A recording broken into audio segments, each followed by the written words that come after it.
Every now and then you get a chance to chop it up with Chris Spell. What's up, buddy? You're at the Fitness Expo, buddy. Yes, sir. We've had 3 long days. I see you jumping like crazy. A lot of jumps. You are a Guinness World Record holder. Talk a little bit about that. Yeah. I started off as a Division I football player for the University of Buffalo with dreams of going to the NFL. Then I was training to go to the NFL after my career ended in college, and I was doing my box jumps, part of my normal training, and I started to gain a little bit of a crowd around me, and someone shouted out, "That must be a Guinness World Record." And I never thought about it at that point, so we looked at his phone, and it was only 3 inches higher than what I was just casually doing at the gym right then and there. So right then and there, a light bulb went out, and I was like, 1, how cool would it be just to be number 1 in the world at something? And 2, I could use this as a way to gain exposure and attention to possibly reach NFL teams or whatnot. So I dedicated myself towards breaking that Guinness World Record. 8 months later, after learning about jump training, combing through scientific research, combing through YouTube videos and whatnot, I was able to train myself in order to break the Guinness World Record. And although I didn't gain the attention from How high did you jump? Well, how high is the record? 67. The first time it was 64.6, but now I have it at 67 inches flat, 5'7". What is that? Like, that's almost like 5 feet. 5'7".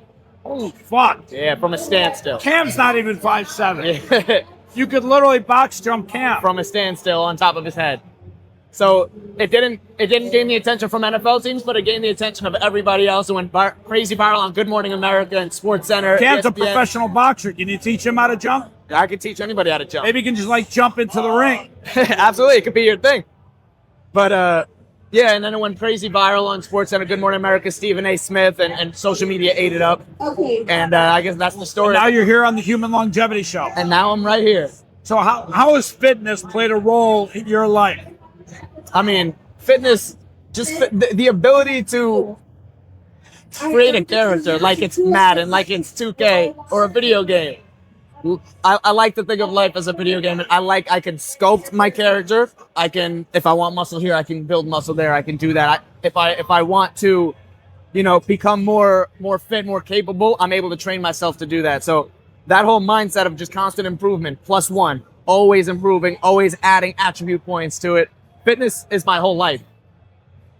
Fitness is my whole life, and it gave me the traits that I needed in order to translate that to other things as well. Eventually, I want to build a family, that leadership, that intensity. Now? I'm 29. I'm about to turn 30. And you're in New York, right? Correct. Do you have a podcast, or do podcasts play a role in your life? I actually just began my podcast, the Christopher Spell podcast. What's the Guinness World Record for slapping people that cross in your way? I think probably like 3 or 4. I think I'm going to break the record in a second if somebody keeps crossing in front of the camera. Yeah. All right, so talk to me a little bit about what you would tell people that are afraid to chase their dreams, because you basically have chased a lot of your dreams. But a lot of people don't because they're afraid. They have fear. It holds them back. What would you tell them? Listen, I mean, if you don't follow your dreams and you are scared to put yourself out there, you're never going to accomplish anything. That's the only thing. I mean, you failed before, right? Yeah, you have to fail. What does failure mean? Is it the end of life as you know it? No, failure is just the next step in order to succeed. It's a prerequisite. You have to fail to succeed.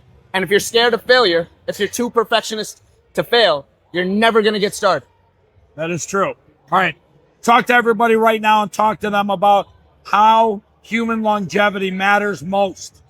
Listen, I'm still young, but I still feel the difference of when I was younger in my body. And I feel things are getting difficult, more and more difficult. These knees aren't going to last forever jumping 50 inches in the air and things like that. So being able to maximize your health, which is the number one asset that you have, because guess what? Warren Buffett would give away all of his money if it means that he could live another 20, 30 years. I would think. I'll be honest with you. I don't think he'll give it all away, but he might want to start cutting back on the fucking daily trips to McDonald's. Yeah, exactly, right? It's crazy. Like when the president of the country brags about how he drinks Coke all day and eats McDonald's, and then Warren Buffett every day says, hey, I start my day with a McDonald's trip. Not the best. I don't think people realize you're not putting food in your body, you're not fueling your body, you're poisoning your body.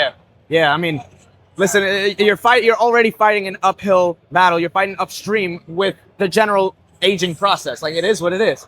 But being able to keep your health as good as it could possibly be is going to be super important, so that you could spend the time with your family, so you could see your kids have kids. You know, these things are going to become more and more important as you realize it, and you don't want it to be too late. So focus on your health. Focus on your health. Pay attention.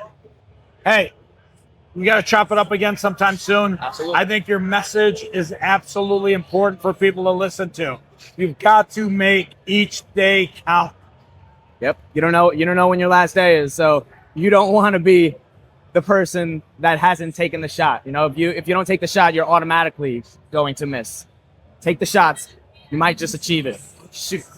I want to end on this. One of my coaches, whom, you know, good coach, bad coach, whatever, but this saying was awesome. He said, "Strive for perfection, hoping to hit greatness along the way." And that's true. It's funny, a friend of mine growing up, a sales trainer, said, listen, most people will never shoot for the stars. What the worst thing that'll ever happen if you shoot for the stars is you might just hit the moon. Exactly. Good talking to you, Chris. Thanks for having me on. Thanks, buddy. Let's get the fuck out of here.